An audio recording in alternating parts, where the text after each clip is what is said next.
Welcome everybody to the return of the Drop Zone with your dynamic duo, Big Time Tony and Dope Ass Jeff. It's been a while, buddy. How you been? Yes, it has been a while. I've been doing all right. Just working on it. As I just told you. How's the weather out there? Confusing. It was at the beginning of the week. It snowed, and then these past 3 days it's been 60 and sunny. So typical northeastern weather that we've been going on here. So, and then it was raining and in the 40s today. So yeah, it's just a nice 60 out here on the West Coast. Laugh. Yeah, for those of you who don't know, I moved out to the West Coast again. Yep, happy St. Paddy's Day, everybody. Well, it's Owen. Mm-hmm. I moved back out to the West Coast. I got a better job out here. So yeah, the weather is just wonderful. So I thought I had to rub that into your guys' face. Yeah, I knew. But that weather caused, a power outage, though, last week. Yeah.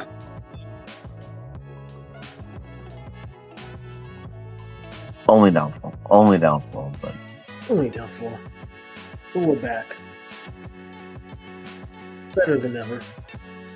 Yep. But Tony's now finally moved. Well, I mean, he's been moved for a little bit now. He's finally moved. He's in. Yep, I'm in a great mood. Yep, he's got that new job. Everything's all good in Tony's hood. Potential to be a 6-figure job. Damn. Okay, Tony. Okay. So yeah, I can't pass that up. No, you definitely can't. Oh, so you ready to get into it? Yes, I am. What do you want to start off with today? We could do NBA first real quick, just get a little bit of that, get that done. And then we can get into all of the NFL news that we have. Sounds like a plan. All right. What's up, Brian?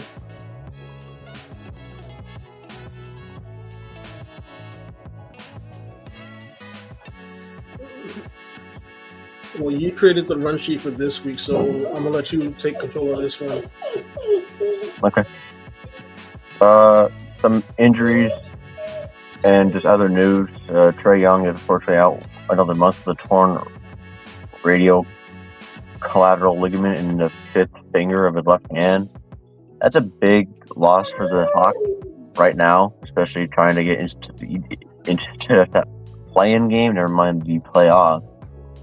So hopefully it's something that he can come back from and show no ill effect, and he can, just be his normal Trae Young on the Hawks team that really, really needs him right now. Yeah, from what I understand, so was his left hand, basically his non-shooting hand.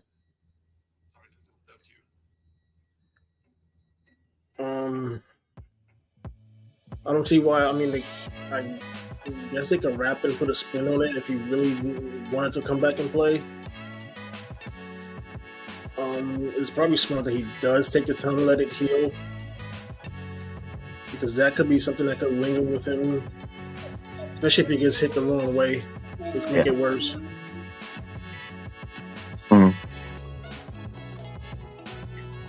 Right now we got a funny one. Ben Simmons, everyone's favorite player in the NBA right now. He's out for the rest of the season with a back injury. Once again, they did another surgery on it. He's feeling a bit better, but yeah, he's out for the whole rest of the season with it. This guy cannot stay healthy on the court, be productive ever. So this does not surprise me in the slightest with this injury of his, or this news injury that he's out for the whole season. He's basically Anthony Davis 2.0. Mm-hmm. But at least when Anthony Davis plays, he's productive and he actually helps winning. Whereas when Ben Simmons plays, he doesn't do he doesn't do anything. I get people get excited when he scores more than 10 points. Like that's all it takes is for people to get happy. In the NBA now is if someone scores more than 10. Well, I mean, you gotta look at him with Ben Simmons. He's really not much of a scorer anyway. He never has been. But at the same time, yeah, I kind of agree with you. Them getting happy over him scoring 10 points is kind of ridiculous. Like he's like a 6'8" point guard. I'm like, come on, like 6'8" point guard. He's explosive. Yes, he can't shoot for shit, but they can exploit a mismatch, and he could definitely score more than 10 points easily. Even if he can't shoot, I mean, he can still drive to the basket.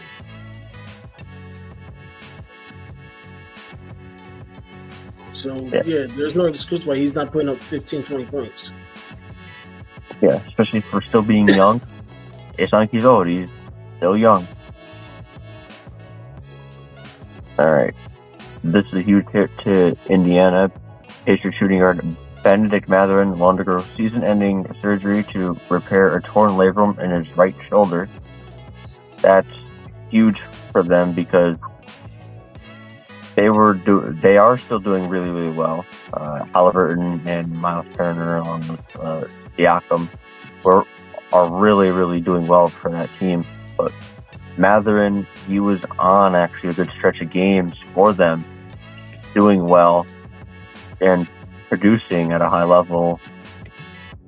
And he, of course, just has to get injured. And I'm not saying that their chances are done, but he was a big, big piece. He was their starting shooting guard for them. And toes him going near the playoffs is going to be a huge hit. But the Pacers are always resilient, and they'll find a way to. All right, folks. Miles, lay down. Lay down.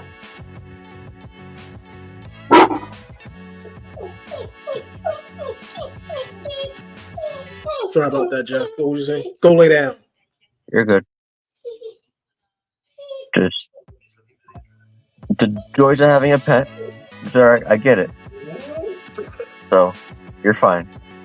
But Mathurin.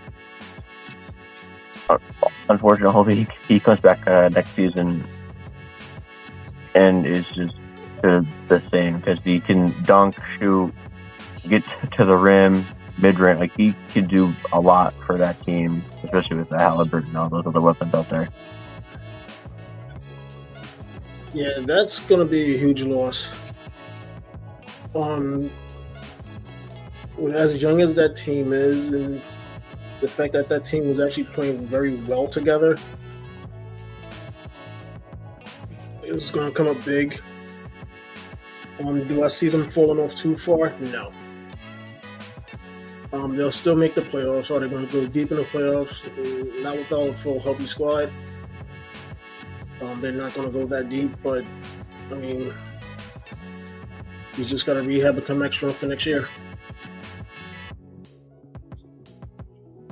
And here's an even bigger one. Clippers point guard Russell Westbrook underwent surgery on his fractured left hand, but the hope is for him to be back for the playoffs.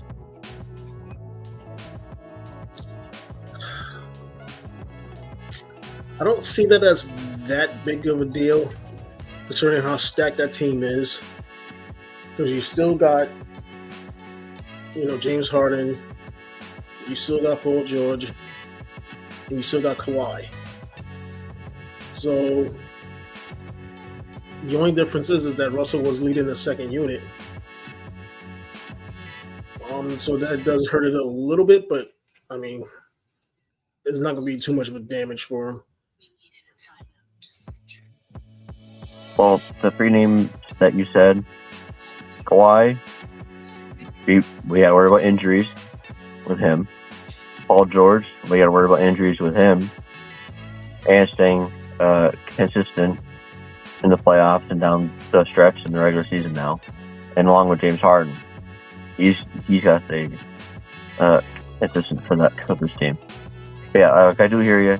But he was a great leader on that second unit, and they've been struggling a little bit without him. But again, I do hope that he's back, because I do want to see that team do at least somewhat well in the playoffs, so I can stop hearing about just how bad they've been, or like how they could always do good in the regular season but never do it in the when it matters. Yeah, the problem is the only one that actually has actual success in the playoffs is Kawhi Leonard. Mm-hmm. We all know James Harden, when the game comes down to the big game, he disappears. So, I mean, this is the chance for them to redeem themselves. Like I said, there's really, I mean, outside of Denver, I don't see a real threat to the Clippers. Yeah, the only other team I could think of is the Thunder, but they are inexperienced in the playoffs, so that could play into the Clippers' advantage. All right, next one, huge one. Timberwolves center Karl-Anthony Towns will undergo surgery to repair his torn left meniscus and will be reevaluated in a month.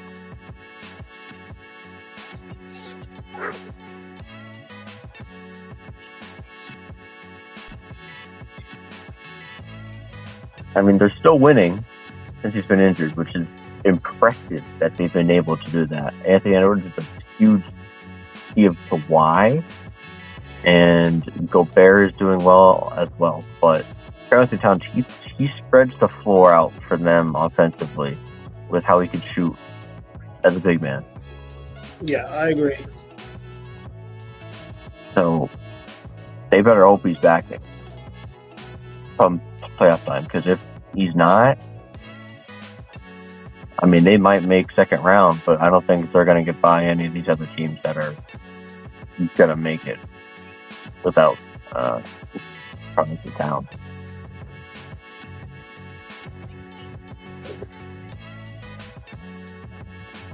It's a hard one to judge because Cat is so up and down. There's days where he'll have like 4 or 5 great games in a row, and then he'll have 2 mediocre games. I still believe the team actually is Anthony Edwards' team.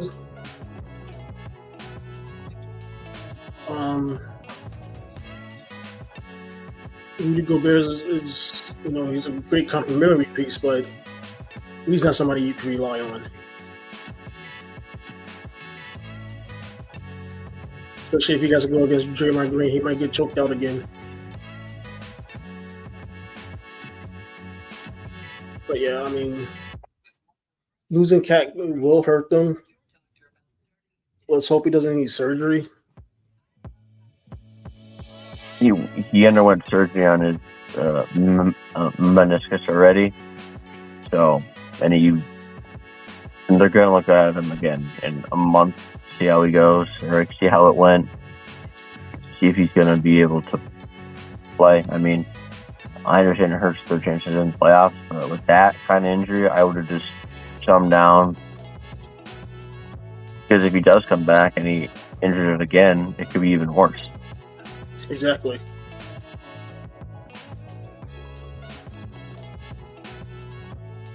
All right, I'm just going to go quick through these next few. Raptors forward Scotty Barnes underwent surgery to repair a fracture in the third bone in his left hand. I mean, Raptors They're not doing much in the East anyway, but this is a young talent that they really, really love. He's been doing well this year. One of the best power forwards in the league. And just unfortunate that happened to him. He actually broke his left hand while trying to block a shot, and he hit it on the rim. And was in immediate pain, and he ran to the locker room. So again, it's a huge injury for them, but they weren't really doing much in the East anyway. I don't know what these Raptors are doing. They find ways to get this talent that they have, and then they just don't win.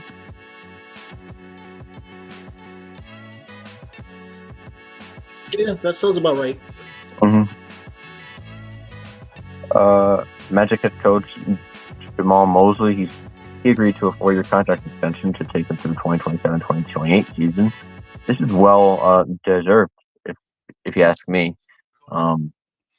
He's brought that team from the depths of irrelevancy to where they are now with this young team. They're in a playoff race right now. So I think this is very, very well deserved. And, again, like I just said, that team is so young. So they're only going to get even better and better and better.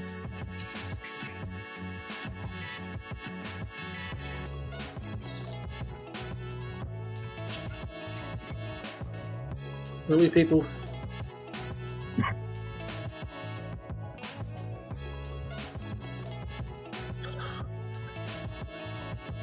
Yeah. Got anything on Mosley agreeing to the extension or no? Not much. No, that's a well-deserved extension. I'm going to go to the NFL now because that's a big part of this NFL free agency. For people who don't know, has obviously gone underway. If you don't know, you're living under a rock because there's been nonstop trades, nonstop acquisitions happening all across the league.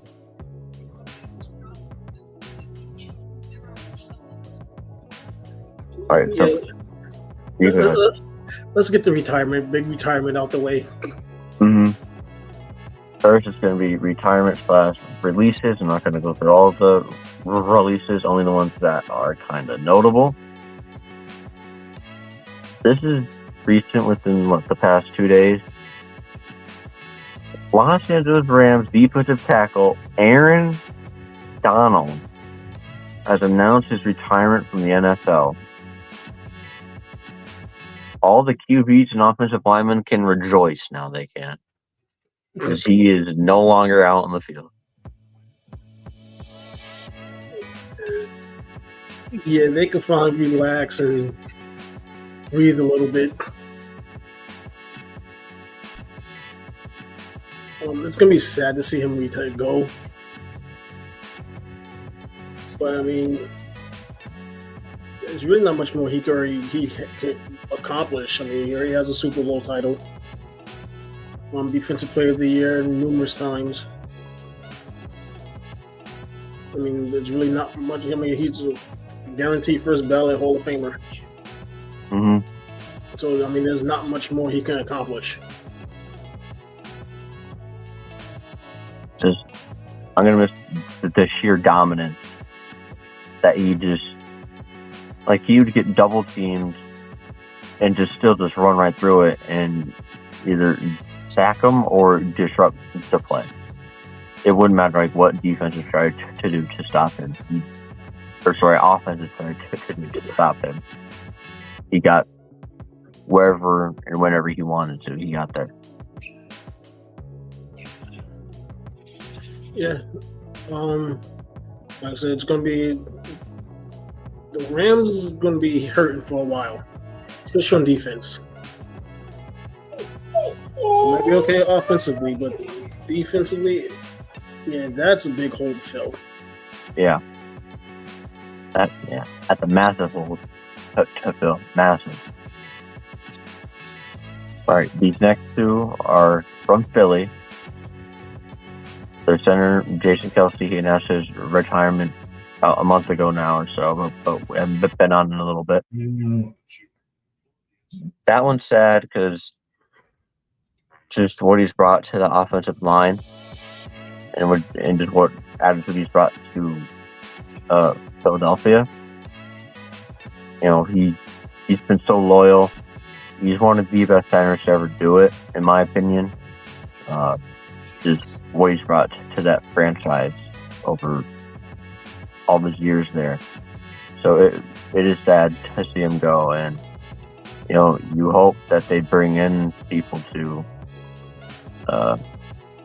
replace that, but that's a big, almost like Aaron Donald, that's a big piece to replace.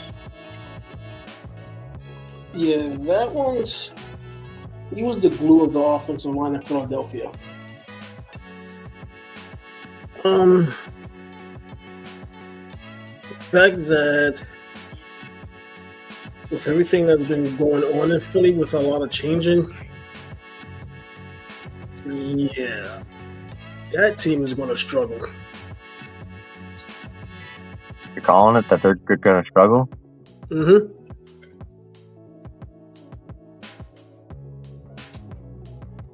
That's it. They're going to struggle.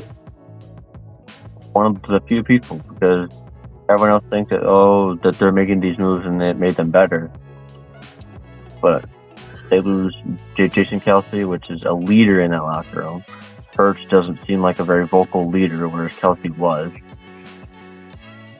And then this next guy, defensive tackle Fletcher Cox, he announced his retirement as well this week. So which is another leader in the locker room. Exactly. So you lost a leader on defense and a leader on offense.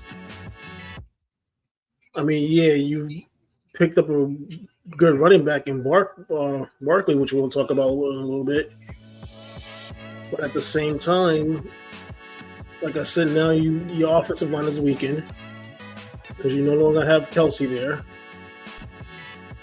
And then defensively, that team is just a fucking joke on defense right now. You don't know if they're coming or going. Mm-hmm. Yeah, I mean, they've made some moves, which again we will talk about in a bit. But I think to bring in a new OC in Kellen Moore as well. Yeah, and they're bringing a new defensive coordinator. So they have two new coordinators. 2 years in a row. And all these new pieces and losing of these two very key important players for their team, not only on the field, but then leadership-wise off the field. I don't know why people aren't talking about they might struggle this year. Yes, they have good weapons on offense. That didn't seem to matter last year, did it? Yeah, because look how it went. They started 10-1 and finished 1-7? Mm-hmm. So, I mean, it's going to be the same thing. Shut up. It's going to be the exact same thing. I don't even think they're going to start 10-1. Yeah, there's no way that they start 10-1 this year. There's no way. There's too much going on in Philly right now for them to start 10-1. I actually agree with you. I didn't think about that until now, that they have all these new pieces, especially OCs and DCs, and then these guys leaving. Do I see them making the playoffs still? Yeah, because they just have that much of a high-powered offense, and if they ever figure out their defense, they definitely could make some noise, but I don't see them making it to the Super Bowl again. Oh, no, that window's closed. I'm sorry, I hate to say it. That window's closed. Yeah, I mean, we hope so. We hope it is. Because here, where I live, I can't stand those fans. So, I hope that window is well closed, shut tight, locks on it, boarded up. Mm-hmm. Yeah, I hope that window never opens again. On to the releases again. I'll only name the important ones, even though I have, as you saw, a very decent-sized list of who was released.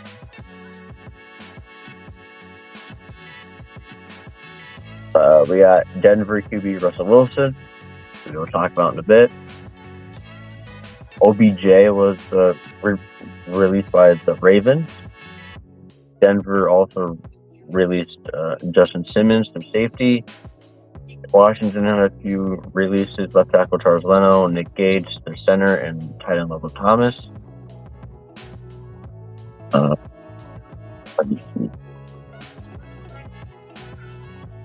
Buffalo went on a rampage of releasing their people. Whoa.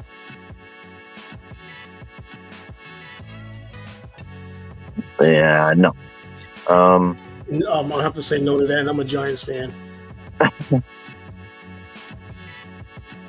Surprisingly, Miami released cornerback Xavier Howard. Was not expecting that this week or in this offseason. And then Seattle released ultra safeties Quandre Diggs and Jamal Adams. Yeah, I don't understand that release. Like, I get it, he's been injured, but like, it's Jamal Adams though. Yeah, exactly.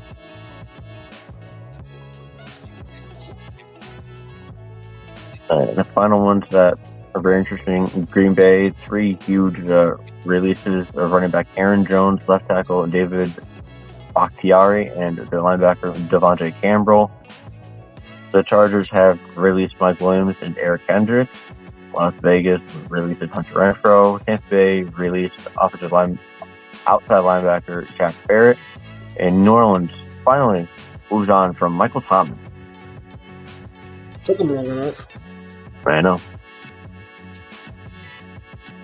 Do you want to go to the trades first? Or yeah, let's go to the trades. All right.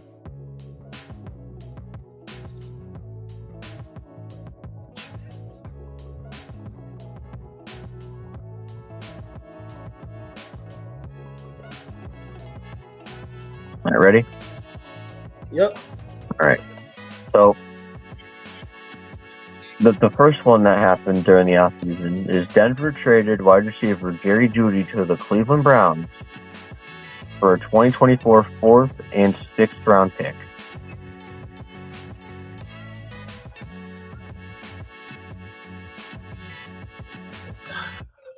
I don't know how I feel about that. I feel bad for Jeudy because he's going into a situation where I don't think nobody really wants to be a part of, especially with Deshaun Watson. Yeah, and they don't have Joe Flacco anymore. Exactly. So, yeah, the trade looks good on paper, but you better hope Watson is his old self. I mean, I can understand why Denver did it because they want draft capital. But that trade really does nothing for the Browns whatsoever. And yeah, it's like you get Jerry Jeudy, a very explosive wide receiver, but you have to have a quarterback that'll throw it to him. Exactly. Consistently. And right now, I don't feel like they have one. Until you can show me that I can trust Watson again, I'm not going to expect much out of him. I agree. Until I see it. All right, next, our punching bag of the podcast. Which one? One of our favorite ones, actually. New England traded QB Mac Jones to the Jaguars for a late round pick. That's all it took to get rid of Mac Jones. Was please give us a late round pick. We're sick and tired of him.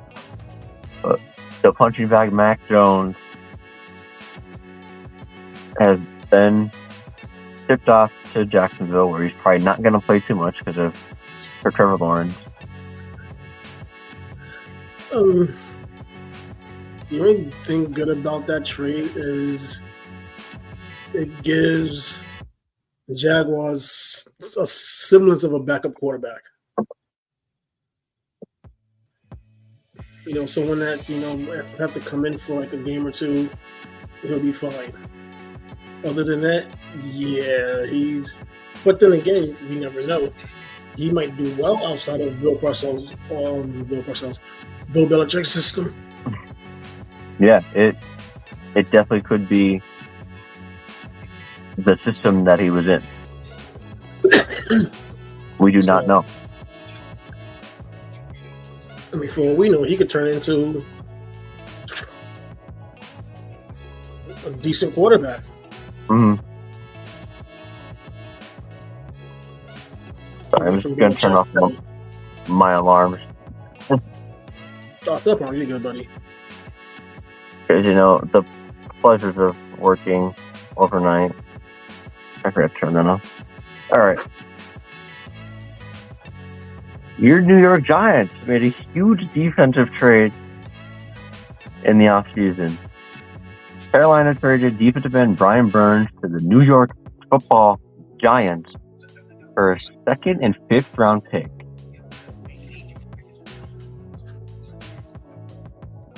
I mean,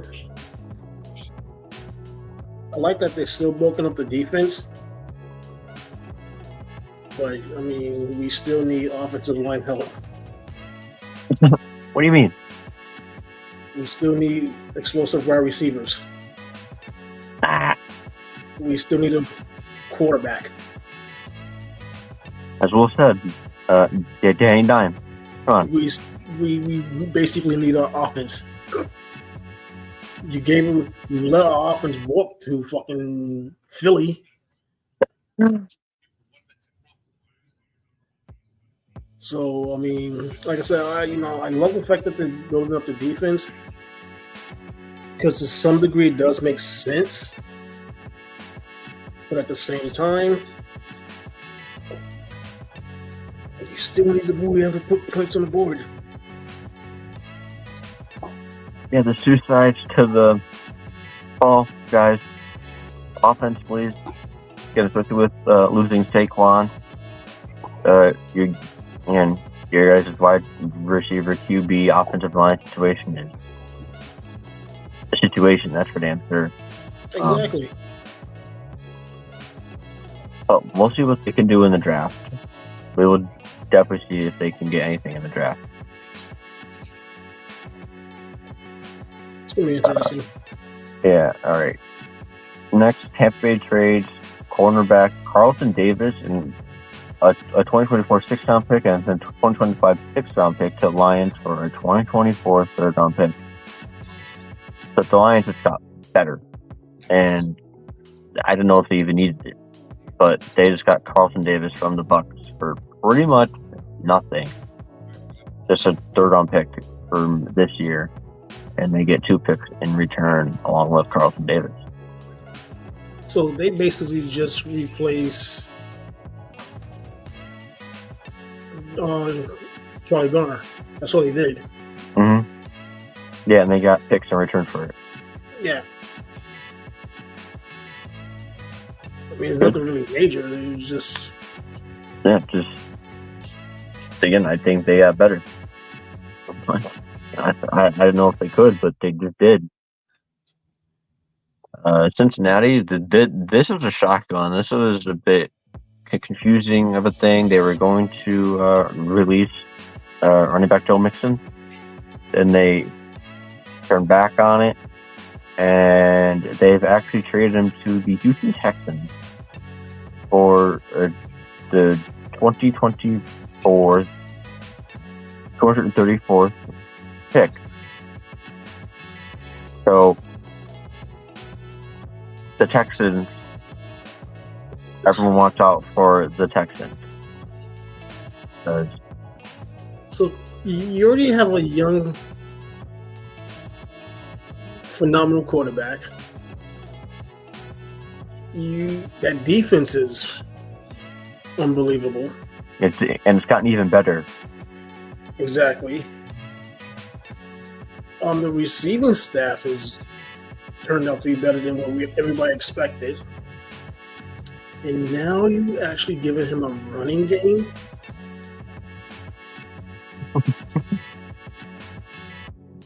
Cincinnati, what the fuck are you thinking?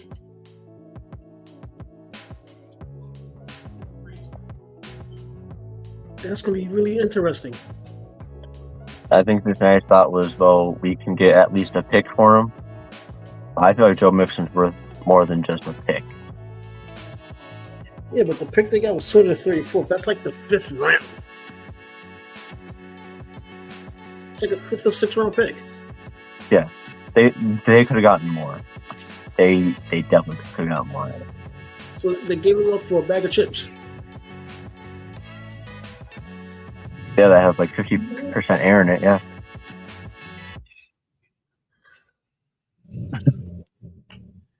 All right, next one, Pittsburgh. My Pittsburgh Steelers. I should be wearing a Pittsburgh shirt.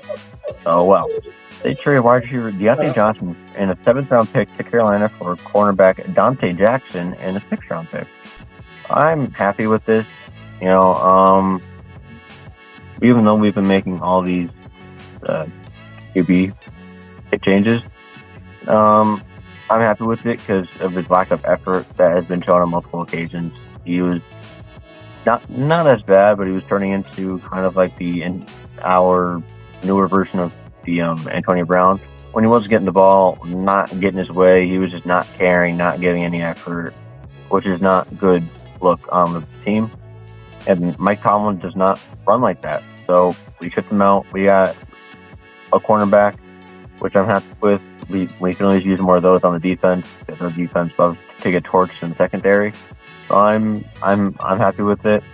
I mean, I do wish him well there in Carolina because that's a very fun place to go play with for Bryce Young. Maybe he'll get it right in year 2, but year 1 did not look good for him. So again, I'm completely fine with this trade. Yeah, I got nothing against it. All right. Speaking of Houston, what's up? I see you guys got rid of another prima donna. Mm-hmm. Yeah, but I'm fine with it. I'm A-okay with it. Houston traded the defensive tackle Malik Collins to San Francisco for a 7th round pick. So San Francisco's defense just got even better, which they just keep getting more and more piece on defense, and I just don't get it. But,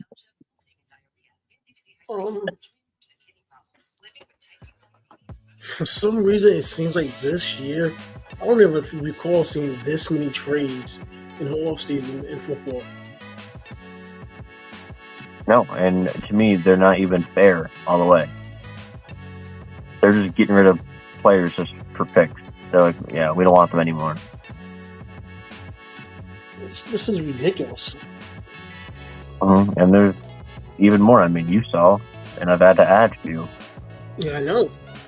Baltimore traded their starting right tackle Morgan Moses and a 4th round pick, which is the 134th pick, to the Jets for a 4th round pick and a 6th round pick, which would be the 112th pick and the 218th pick. Well, the reason why they did that was because they felt that Morgan Moses was no longer able to protect Lamar Jackson.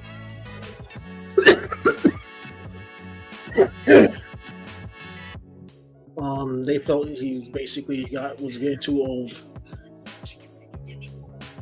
So now he's going to protect the right side of Aaron Rodgers, who's just coming off of a torn Achilles.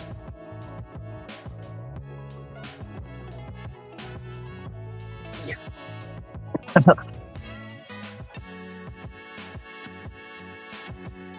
We'll see. At least it's not his left side. Mm-hmm. At least it's the right side, so at least you can see it coming. Yeah, thankfully. But you better hope he's not too old to block for Aaron Rodgers. If he can't even do it for Lamar, I mean, I get that he's mobile, but yeah, exactly. We'll see how that goes. This next one's going to be interesting. Yeah, another interesting. The Chargers trade wide receiver Keenan Allen to the Chicago Bears for just a 4th round pick. I'm sorry, but what are they trying to do to Harbaugh here? They're giving away Mike Williams, Eric Kendricks, Austin Eckler, Keenan Allen. Excuse me, there's no offense out there anymore. Everyone that they had, Everett, their tight end, is also with the Bears now. What is Herbert and Harbaugh supposed to do now? The only thing I could think of is they're looking to completely rehaul the offense around Herbert, which will make no sense. I mean, I know that cap was a big part of it. Yeah, because that cap was ridiculous for the Chargers. Yeah, so they had to ship out Keenan Allen, and Allen said that he came off one of his best years as a pro, so he wasn't even going to restructure his contract. He didn't want to take a pay cut. That may sound selfish, but he's played in the league for 9-10 years, and he's made a Pro Bowl like 7 or 6 times. And he's always Mr. Consistent out there. So, yeah, I mean, I wouldn't have restructured my contract with them either. They did restructure it with Mac, I think someone else, but, I mean, there was just so much money going into so many players for the Chargers team that they just couldn't do anything but ship them out. But you would like to at least keep one of your weapons out there, not get rid of both of them. Yeah. And the other one you didn't even get anything for. You just released them. And that none of it made sense. All right, next one is just a pick swap. I'm not even going to talk about it. Yeah. This one's just great. Washington trades quarterback Sam Howell and a 4th-round pick and a 6th-round pick to Seattle for a 3rd and a 5th-round pick. That's shocking because, to me, I don't think Sam Howell did that bad in Washington last year. I think his defense let him down in a lot of games, if you're asking me. Dallas fans are going to be very, very sad. Dallas fans? Yep, because Washington traded them their best quarterback.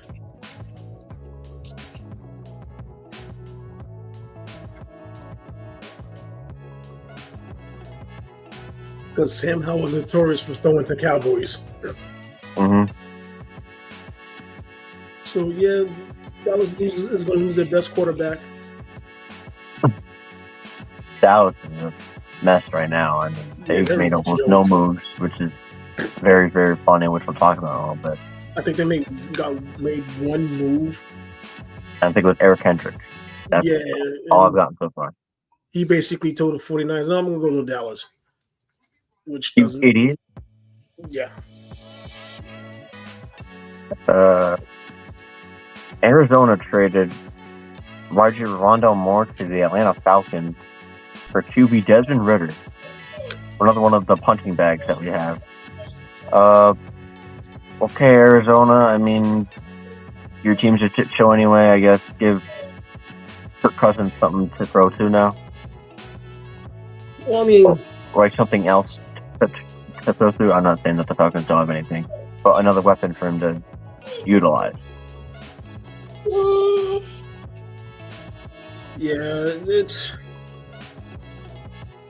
You basically just sending another punching bag to a shit show. Mm-hmm. So we can do it all again. Exactly. Perfect. And then these last two are Pittsburgh Steelers trades. We trade Kenny Pickett and the 2024 4th-round pick to Philadelphia for the 2024 3rd-round pick and the 2025 7th-round pick. How do you feel about that, buddy? You know, in the chats, I was very high on Pickett, and I have been high on Pickett, and I want to put it on the situation that, you know, Matt Canada sucked so bad as the coordinator. But when Mason Rudolph comes in and plays significantly better than you, and in 2 seasons, he, I think, threw for maybe 15 touchdowns. So actually, now that brings up the question: was the problem really Matt Canada, or was it Kenny Pickett's? Combination of both. I think it was a combination of both. The offensive line did not help. No. The play calling and certain situations was terrible. And Kenny Pickett's choices as far as where to throw the ball to were downright awful sometimes. He wasn't making the right read. So I'm fine with this, especially who we've gotten in return. Because I'm telling you right now, if it was even a competition to start Russell Wilson or Kenny Pickett, I would have lost my mind. Because to me, there should be no competition. No, they shouldn't. We will talk about Russell Wilson in a bit. But Russell Wilson is clearly the better quarterback.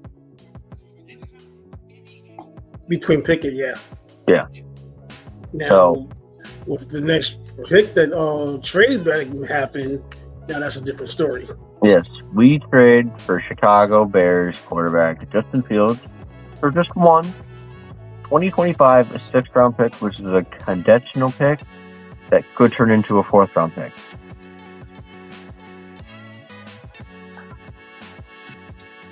So, to me, I'm looking at this trade as the Steelers are going to use Russell Wilson to basically fine-tune Justin Fields.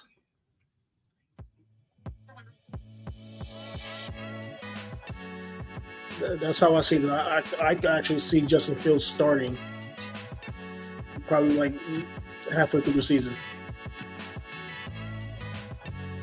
Which I hope it works out. Going into week 1, Tomlin has already told Fields Russell Wilson is starting. And right now in Russ's career, the only way I can compare it is Ryan Fitzpatrick. When he would go to these different teams with these young quarterbacks and just kind of mentor them and teach them in a way, be in that QB room as a veteran leader. He did it with Tua a few years ago, and look how Tua is now. As long as he's not injured, he's a great quarterback. Exactly. So that's what I can compare it to, is that, Rusty will be the starter, and, if it's going shaky, we will switch it up and go with Fields, and which I'm fine with. I always view it on situational. And the Bears, as we know, are not great as far as team building around a player. I think that they did their best, but it just didn't work out anymore with Fields in the situation there. So, again, I'm very interested to see what happens with this whole QB stuff, but yes, I would start Russell Wilson right now, just based, again, he hasn't had the team success, but he's had individual success recently that I would start him over. I mean, I would have loved it if my Giants traded for fucking Justin Fields. If that's all it took was a 6th-round pick in 2025. Hell, I would have given him Danny Dimes. You're ready to move on from him? I've been ready to move on. I don't understand why they drafted him to begin with. Drafted him, they gave him that massive contract. It was stupid when they could have gave that money to fucking Barkley.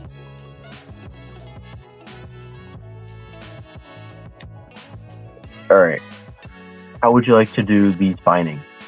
Again, I mean, you saw that list. I mean, Yeah, let's just do like the major ones. yeah. I don't know why I put all of them down, just for whatever. It gave me something to do after work, you know. Because if not, we'll be here till like midnight. Mm-hmm. And I you work. Yeah, I do, unfortunately. But as we've mentioned so many times, Russell Wilson, he has signed with the Pittsburgh Steelers to a veteran's minimum 1 year, $1.2 million contract, and the Broncos will pay the rest of his $37.8 million contract. So we signed him for $1.2 million, and he's still going to get paid another $37.8 to not play for the Broncos. I wish I'll have a contract like that. The only other big one in Pittsburgh is that we signed former Baltimore's linebacker Patrick Queen to a 3-year, $41 million deal. I'm excited about that one. That's a huge signing. I'm very happy about that one. Oof. Because now you got TJ Watts, Cam Hayward. Yep, and now Queen. Patrick Queen, Mika Fitzpatrick. That defense, whew. Like, we can't make it any easier for Russ right now. Maybe get like a few more wide receivers. But right now, we can't make it any easier for him as far as defense goes. We're giving him a defense. Still got to protect him, though. You need an offensive line. Yes, I do know that. But I think he can manage it better than Kenny Pickett. Yeah, that's for damn sure. So too. Baltimore signs former Tennessee running back Derrick Henry to a 2-year, $16 million deal with a $20 million max, $9 million guarantee.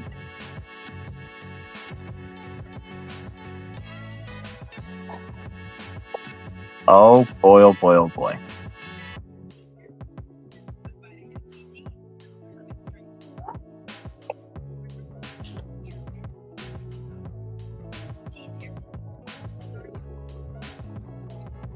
That is going to be a hard running game to stop.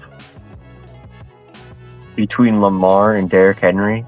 Yes. That is going to be brutal.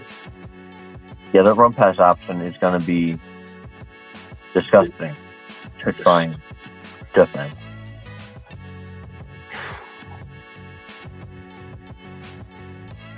And then you still got Mark Andrews. Mm-hmm. Trey Flowers. Mm-hmm. So yeah.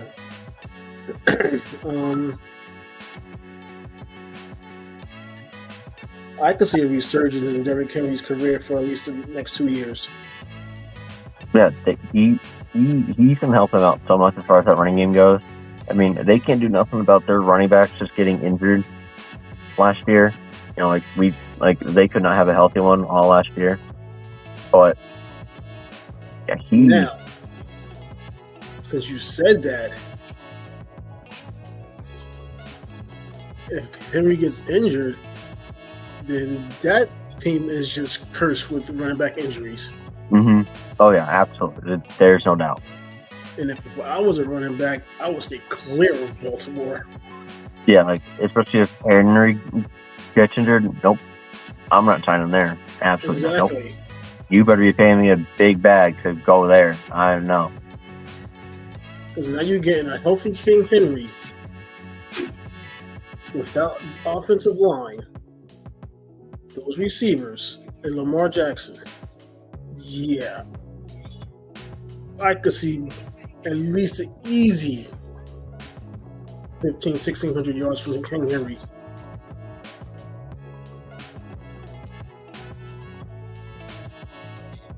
I'm just not happy I'm just not happy that the Steelers have to play them twice a year. Most of us talked about those 2 L's right now because, my God, that offense is going to be hard to stop. I mean, it was hard to stop this season. Mm-hmm. Now with Derrick Henry, honestly, I'm happy that he didn't go to the Cowboys, which everyone thought that he was going to, especially after they Thank lost God. Tony Pollard. I was like, please don't. But of course, they go to the other team that I was like, please don't go to. The Ravens. Because that just made them so much better. Yeah. All right, I got a bit of a laughing one. Cleveland signed New Orleans QB Jameis Winston to a 1-year, $8.75 million contract. So Jameis Winston's on the move. He's out of New Orleans. He's in Cleveland. So if Washington does not do well, it will be the boy Jameis Winston throwing to Jerry Jeudy and Amari Cooper and Nick Chubb and everyone else. That could be actually a good thing. As long as he remembers what color jersey to throw to. Mr. 30 for 30. Because I mean, I understand why they did it, because there's no guarantee with Watson. You don't know what the fuck you're gonna get with him. No. And I know a lot of the all-season talk was talking about the Browns should trade him to the Giants for Danny Dimes. Why the fuck would we want Deshaun Watson? Oh, I want you guys to get Watson just to. I want to hear a rant. That would be beyond a rant. Oh, yeah. That'll be the entire episode. Just be all right. Have a good one, guys.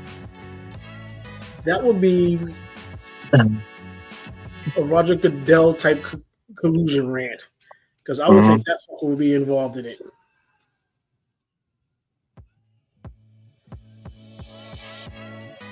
We all know how Jeff loves my Roger Goodell rants. Oh, I love him. So, if Watson goes to the Giants, oh, that'd be just something. That'd be great. Yeah, that would be a nightmare. All right, on to the AFC East. Miami with a huge bunch of signings, especially on the defense. They signed linebacker Jordan Brooks to a 3-year, $30 million deal. Linebacker Shaq Barrett to a 1-year, $9 million deal. Safety Jordan Poyer to a $1 million, 1-year, $2 million deal. And cornerback Kendall Fuller to a 2-year, $16.5 million deal. They're making moves, and they've signed a center and another tight end. They're loading up on defense right now, and yeah, they are. And those two linebackers are going to be issues on that defense, especially Shaq Barrett. Yeah. Buffalo's been trying to keep up with the signings as well. That they signed our former QB Mitch Trubisky to a 2-year, $5.25 million deal. Whatever, you can have him. He was fucking nothing for us anyway. But they at least get a very good wide receiver. Curtis Samuels? Yeah. They signed Curtis Samuels to a 3-year, $24 million. $30 million max and a $15 million guarantee. That is much needed alongside Diggs right now. That is much needed for Allen. If Diggs decided to stay. Yeah, that's if he wants to stay. Because they have a love-hate relationship right now. But that's a big signing for them. We could skip New England's because there's really nothing interesting on New England's. Yeah, they re-signed Hunter Henry. That's probably the biggest one that they did. Yeah. The Jets signed offensive lineman John Simpson to a 2-year, $18 million deal. So another offensive lineman to try and protect Aaron Rodgers. And they also have signed former Giants QB Tyrod Taylor to a 2-year, $18 million max contract. Well, at least they got a quarterback that can throw the fucking ball. If Rodgers gets hurt again. Yeah, it's not Zach Wilson. And they've also signed former Dallas offensive tackle Tyron Smith to a 1-year, $20 million max contract. They are beefing up their offensive line. They're protecting an old man. Mm-hmm. As they should. And to the AFC South, Houston. My goodness, Houston. They just don't stop making moves right now. They've re-signed Joe Mixon, Dalton Schultz, and their kicker, Jaime Fairbairn. All huge, deserving contracts that they've gotten. And then their defense has gotten even better than what we just talked about. They signed former Minnesota Vikings defensive end Danielle Hunter to a 2-year, $48 million guaranteed, and a $51 million max contract.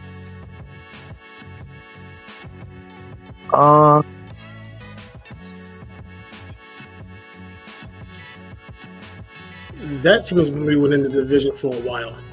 Yeah, winning the division, contending, I'm saying it now, for a Super Bowl. Yes, they are young, but they have enough talent to get through that young barrier right now. Easily. They also signed a former Tennessee linebacker, Azeez Al-Shaair, to a 3-year, $34 million deal. Former Detroit cornerback Jeff Okudah to a 1-year, $4.75 million deal. And defensive lineman Danico Autry to a 2-year, $20 million deal, $10.5 million guarantee. Like, they just continue to keep making that defense better. Well, after they got shredded by the Ravens, they needed to. Yeah. Like, this Houston front office is very smart. They got rid of Watson. They draft C.J. Stroud. And they're just doing it right. They are doing it so right. They got beat in the playoffs, and they are focusing on what got them beat. They're the opposite of the Chicago Bears. Mm-hmm. And now to Indianapolis, as I mentioned, they signed former Cleveland quarterback Joe Flacco, which is really good for them because they lost Minshew to Las Vegas. And if Anthony Richardson cannot stay healthy, Joe Flacco, with what we saw this past year, is a very, very good option. Exactly. And for them, it's been a lot of re-signings, but very key re-signings. They're like receiver Michael Pittman Jr. for 3-year, $30 million, $71.5 million max, and a $46 million guaranteed in that contract. Their linebacker is Zaire Franklin, and their cornerback Kenny Moore II. They have also re-signed. So there's a lot of re-signings there in Indianapolis, along with a good backup QB right now. On to Jacksonville. Really nothing special about Jacksonville. I mean, franchise tag Josh Allen, which was no surprise. The biggest signing they had was wide receiver Gabe Davis from Buffalo. Mm-hmm. I mean, they bulked up their defense a little bit with Ulrich Armstead, but yeah, there's really nothing that they really did that stands out. Yeah, just moves that they needed to make at certain spots, especially with them losing Ridley, which we're getting to on the Titans right now. Now they've made some interesting moves. Yes, they have. They've been very busy right now in this offseason. You want to read them off? You go ahead. So, once they know King Henry left, they replaced him with running back from Dallas, Tony Pollard, 3 years, $24 million. Which I mean, Yeah, it's a step down, but not that much of a step down. No, but now you have a running back who can catch out of the backfield, whereas Henry wasn't much of a. His birthday today. I mean, happy birthday! Yeah, if you just let us know who your name is, because it's not telling us, it's just telling us you're a Facebook user, we would gladly tell you happy birthday on the air. Mm-hmm. Along with Tajay Spears, their back running back. It's just another Tony Pollard, which is very, very good. I just think Pollard's day was kind of worn out there in Dallas. I agree.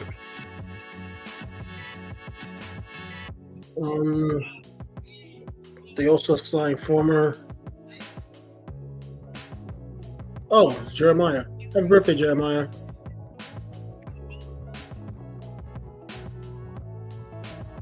He was one of my coworkers from Walmart. All right. They also signed former quarterback Pittsburgh Steelers Mason Rudolph. That kind of hurt you guys, but hey, with what you got in return, it doesn't matter. This was huge. Former Jacksonville wide receiver Calvin Ridley signed a 4-year, $92 million, $50 million guaranteed. Now, as long as he can stop being suspended for gambling, he should be fine. Stay away from the booking houses. Yeah, I mean, we saw last year. He was amazing.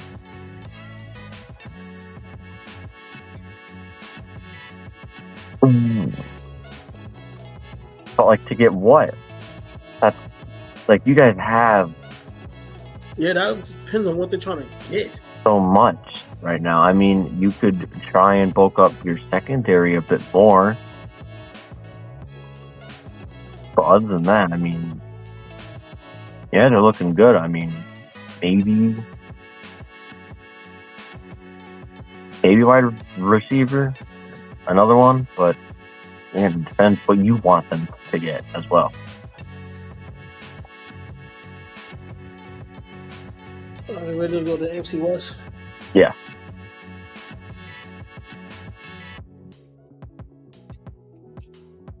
Kansas City franchise tag L'Jarius Sneed, which was not a surprise. But they might trade him as well. Which would be stupid. Mm-hmm. Because that's their best cover corner. They've also signed defensive tackle, which everybody's been dying for. Chris Jones to 5 years, $95 million.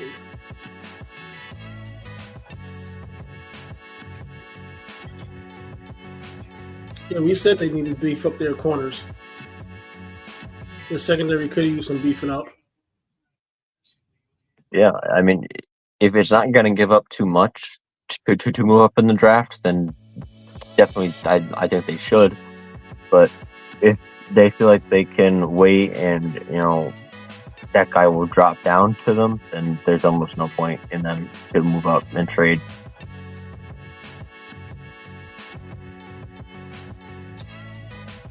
They also re-signed linebacker Drew Tranquil. 3 years, $19 million, $13 million guaranteed. And maybe finally, KC has a receiver that could catch the fucking ball. As they signed former Arizona wide receiver Marquez Brown for 1 year, $11 million. That's going to be interesting. Let's see if he can catch. Well, we know he could catch. You want to take Las Vegas? Yeah, Las Vegas. They re-signed their center and Andre James. Again, as I mentioned, they've signed Gardner Minshew, who I believe is going to be the starter, as they got rid of Jimmy G. So I believe Gardner Minshew is going to be the starter. And huge huge defensive bulking up for the Las Vegas Raiders. They signed former Miami defensive tackle Christian Wilkins to a 4-year, $110 million base value contract with $84.75 million guaranteed. That's huge. Pair him up with Max Crosby on that defensive line. I mean, that's one of the many problems that they need to fix, but that's a start. He'll be there for another 4 years. Just try and keep building. Try and keep building around him. That's what they need to do. And the Chargers, other than getting rid of everyone, they've signed Baltimore running back Gus Edwards to a 2-year, $6.5 million deal, $3.375 million guaranteed.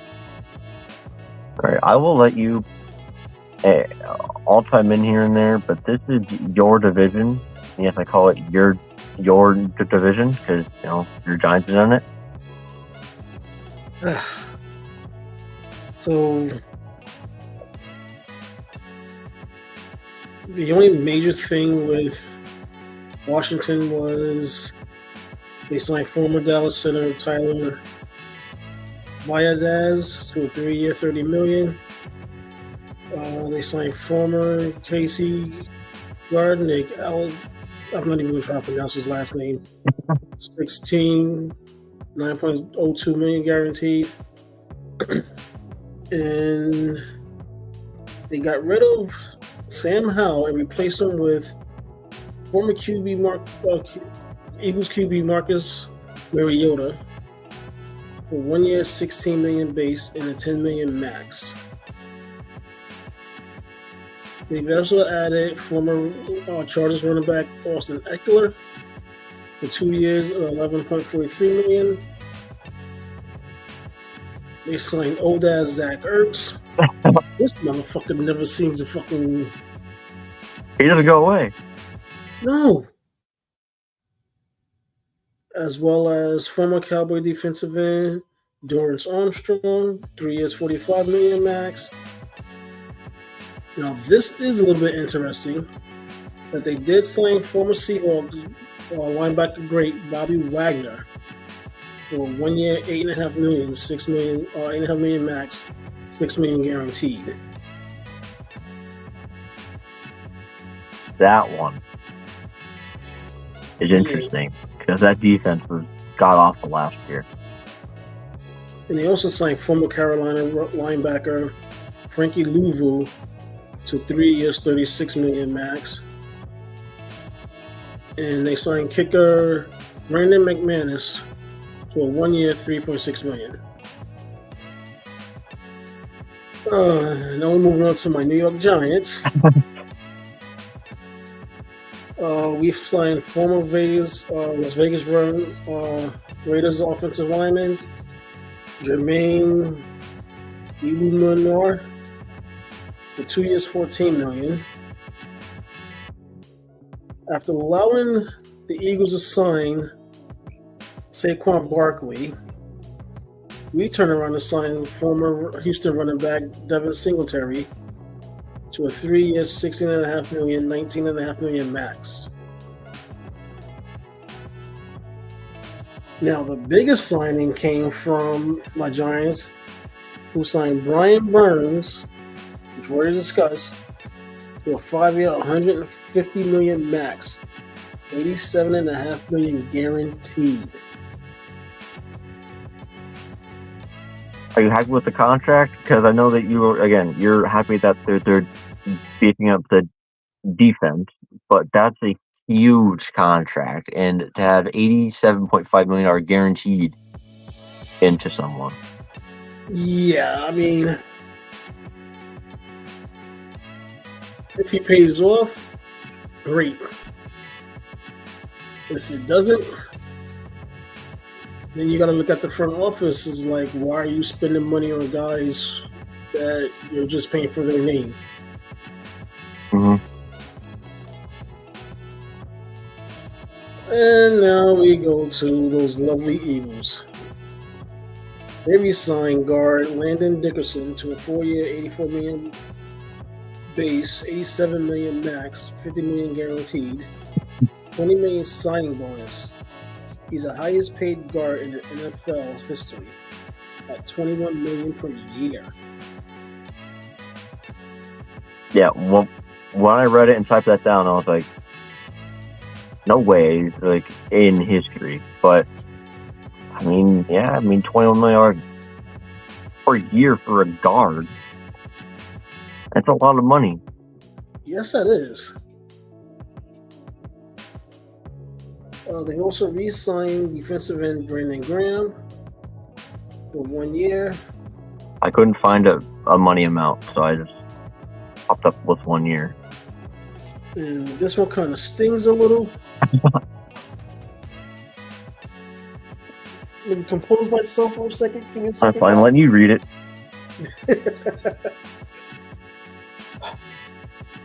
Eagles signed former New York Giants running back Saquon Barkley to a 3-year, $37.75 million. I mean, really, Giants, you couldn't come up with that to give the man? I do want to ask, are you mad that he left? Like, are you mad at him that he left? Not mad at the Giants, mad at him, Saquon. It's a combination of both. I'm mad at him for leaving and going to the Eagles. I'm mad at the Giants for not actually putting out the money to re-sign him.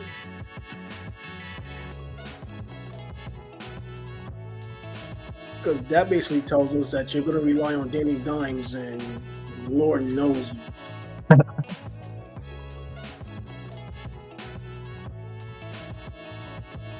Eagles also re-signed kicker Jake Elliott to 4 years, $24 million. I know this got to hurt Jets fans. Eagles signed former New York Jets defensive end Bryce Hall to a 3-year, $51.1 million.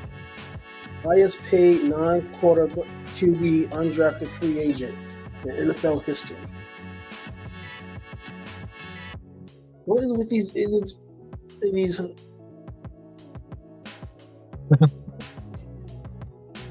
Okay. They've also signed former Tampa Bay linebacker Devin White, as well as former Detroit defensive end Chauncey Gardner-Johnson, which we've already discussed, which is why we felt the Lions made that trade earlier. And the lonely Dallas Cowboys' only move of this offseason. This hurts my soul. I don't know if I can handle this. The only signing they have is former Charger linebacker Eric Kendricks. Man, you Cowboys fans, this is your year. That's the sign you've been waiting for. You're going to the You're not going to the Super Bowl. You're going to buy a ticket to the Super Bowl. Mm-hmm. You'll be sitting there watching it from home. You're not going. But to me, there's Hendricks. What are you doing? Like, why are you signing with the Dallas Cowboys when you could be going to the Niners right now? The only thing I could think of the reason why he did it was for the simple fact that he felt that maybe he would have a better chance with the Dallas defense and playing along Michael Parsons. That's the only thing I could think of because, I mean, let's be real, the Dallas defense is good to a certain extent. But you're also relying on that offense, which has nothing. Yeah, they are ransacked as far as offense goes. They got rid of Michael Gallup as well. Exactly. Tony Pollard's going, so you have no running game. You've got CeeDee Lamb. Yeah, their offensive line's a mess now with Tyron Smith gone. Exactly. So, I mean, are you trying to bank all your eggs on the draft? And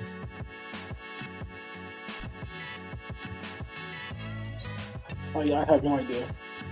Like, apparently, a lot of NFL insiders have said that they don't really go out and make free agent signings. They do it from within, and they'll re-sign these players that they have ready. But you have holes to fill, Jerry,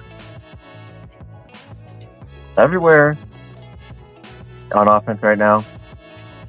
Exactly. So I don't know what old man Jerry Jones is doing, but he got to figure it out. We're going to the NFC North.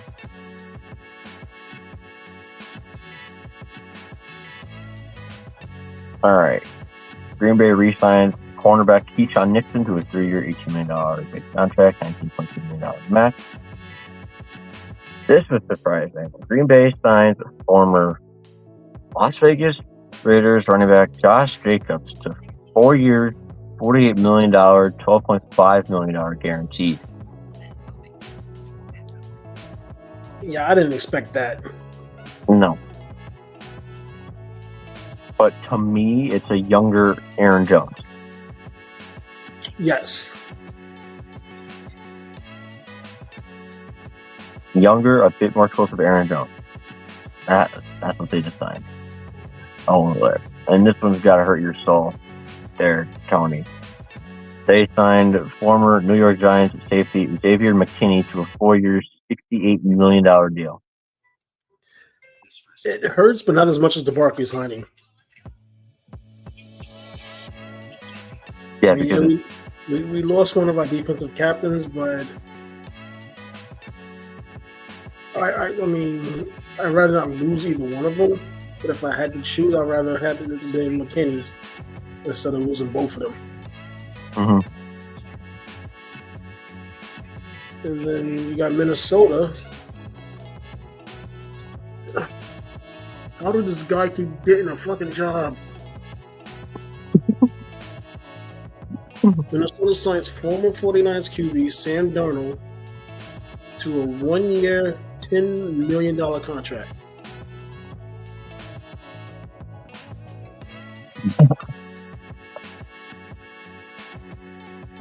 They also signed former Green Bay running back Aaron Jones for 1 year, $7 million.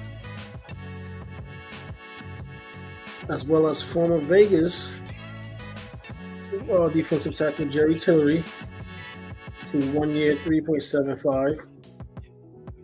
And they also signed former Houston defensive end Jonathan Greenard to a 4-year, $76 million, $42 million guaranteed. As well as another Houston player, linebacker Blake Cashman, to 3 years, $25.5 million. So they basically rented 3 players for a total of $20 million, and then they actually signed 2 fairly decent players. Mm-hmm. And one of the rentals they're paying $10 million.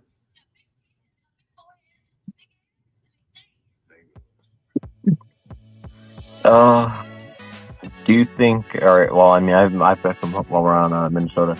Do you think Jeff Jefferson stays with them? What was that? Do you think Justin Jefferson stays with the Vikings? Oh, fuck no. Hell no. I see him bolting. I mean, I don't blame him. Because he already turned down the contract extension. Mm-hmm. Yeah, so, he's not sticking around. No. Yeah, Sam Darnold throwing to him. I'd get the fuck out of there. Detroit hasn't done much this offseason, really. They re-signed their guard, Graham Colasano, to a 3-year, $20 million deal. They've also signed former Cincinnati defensive tackle DJ Reader to a 2-year, $27.25 million deal, $9 million guaranteed. They signed former Minnesota Vikings defensive end Marcus Davenport to a 1-year, $6.5 million deal base and $10.5 million max. They've been fairly quiet, but they haven't really needed to do much. Again, that offense is really, really well good right now, and their defense is as well good, but they're bulking up that defensive line, which is smart and really good to do. The only really big signing that the Bears have done is they signed running back DeAndre Swift with 3-year, $24 million, $15.3 million guaranteed, and former Charger tight end Gerald Everett to a 2-year, $12 million, $14 million max, $16.1 guaranteed. And safety Kevin Baynard to a 2-year, $15 million.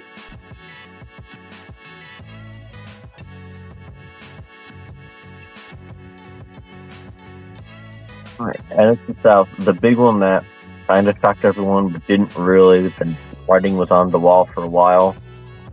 Atlanta signed former Minnesota Vikings quarterback QB Kirk Cousins to a 4-year, $180 million deal, $45 million per year, and a $50 million signing bonus.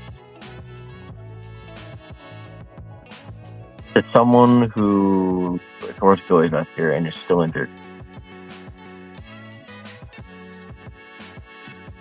I mean, it's a good signing. I mean, with what they had, it's better. The weapons that they have, I mean, this division is fairly easy, one of the easiest in the NFL.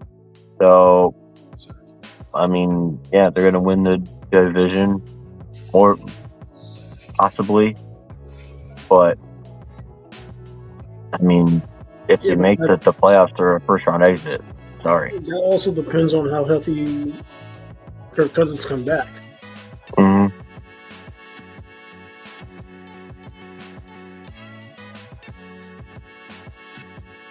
Carolina, there's really no point of talking about them.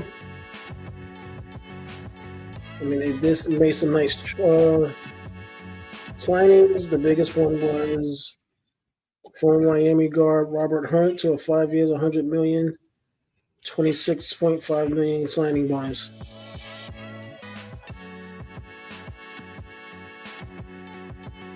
That's the only one that actually sticks out to me, really. Yeah, I mean, they're just they got another guard to beef up their offensive line. They got a Denver former linebacker, Josie Jewell. The Giants' former defensive tackle, Ashawn Robinson. So they've been busy, but nothing too major as far as what they've been doing.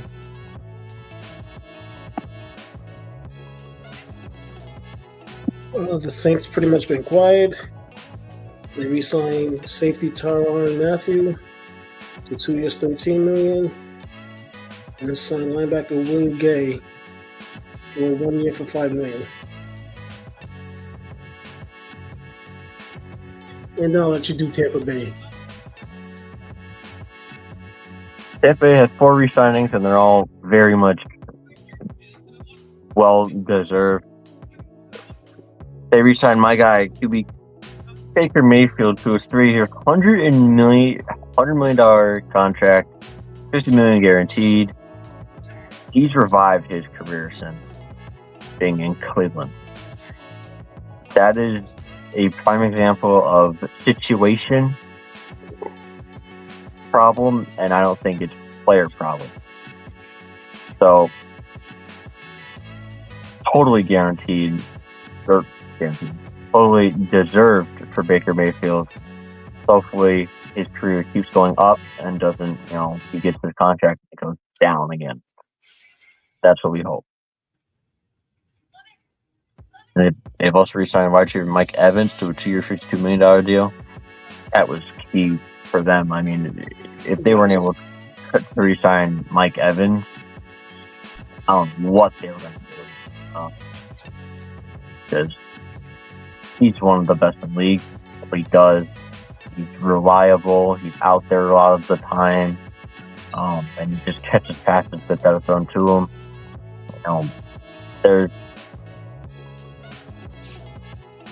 He's the number one there, of course.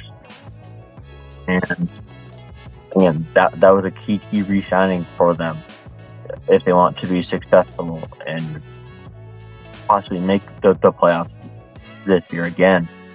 He is much needed. And they re-signed linebacker Lavonte David to 1 year, $9 million, $7 million max. That's huge for their defense, especially with losing their other two linebackers. And they've also re-signed safety Jordan Whitehead to a 2-year, $9 million base, $10.5 million max. Those are all very much needed re-signings, and they haven't done anything else. They've only just been re-signing, which is shocking, but it's what they've needed to do. And to close out the show, we have the NFC West.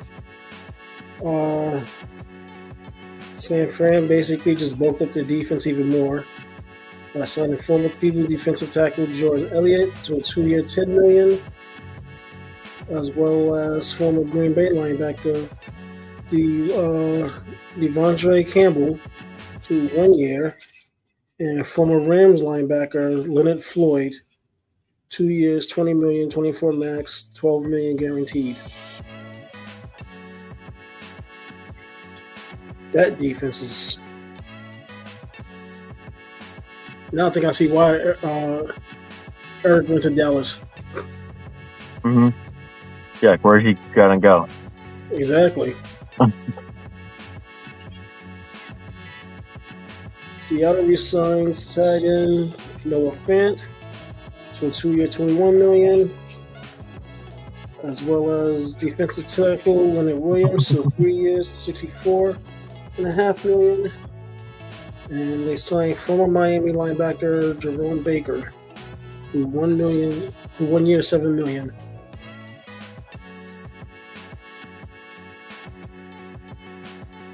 And the Rams, they've signed former Raiders QB Jimmy G to 1 year. Former defensive Detroit guard Jonah Jackson to 3 years, $51 million, $34 guaranteed. Jacksonville cornerback Darius Williams to 3 years, $22.5 million, $30 million max. And former Washington safety Cameron Curl to 2 year, $13 million max. And we're not going to discuss the Arizona Cardinals because they're a joke. Fine by me. I kind of had a feeling you wouldn't mind that one. No. I mean, I just had to put them down, but I knew it didn't matter. It's kind of fun. They've only made 2 moves. That's it. Yeah.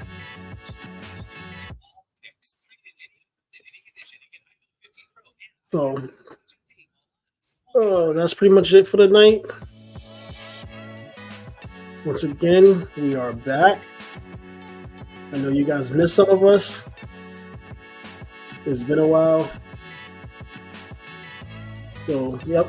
We're also going to be doing a couple of changes as well. We might have a new personality on the podcast. We're not sure.